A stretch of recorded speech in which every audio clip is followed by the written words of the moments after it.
sa lahat po ng ating mga kababayan, kaibigan, at mga kamag-anak, siyempre.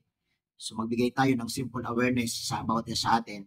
So sabi po kasi sa aklat ng Mark 13:33 na sabi niya rito, "Mag-ingat, magpuyat at magsipanalangin sapagkat hindi niyo nalalaman kung kailan kaya ang panahon." So alam natin na may nakahula sa Bible na sa darating na panahon, ito po ay magiging mapanganib na panahon. Ano ang purpose natin for this video?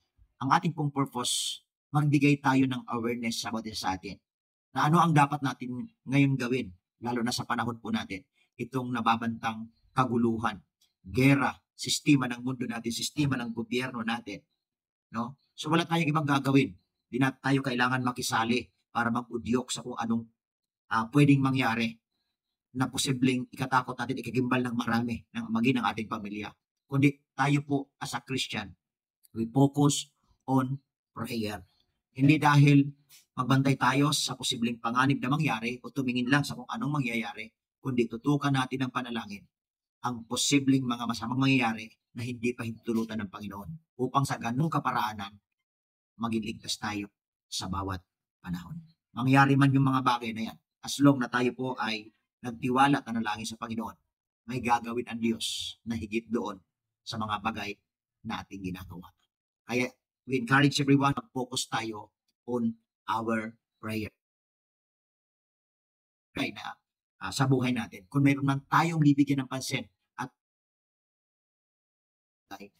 trust on prayer. Diyos sa pananalangin. Maraming beses na ito, pinatunayan ang salita ng Panginoon na talaga nagkilos, nagpakita ng milagro, nagpala sa mga tao, nagbigay ng proteksyon ang Panginoon sa pamagitan po ng pananalangin. Tayo po ay mapagbantay sa posibleng parating na sitwasyon. Hindi para tayo po ay magulumihanan, makisali sa problema, at maging problema rin ng ating bayan.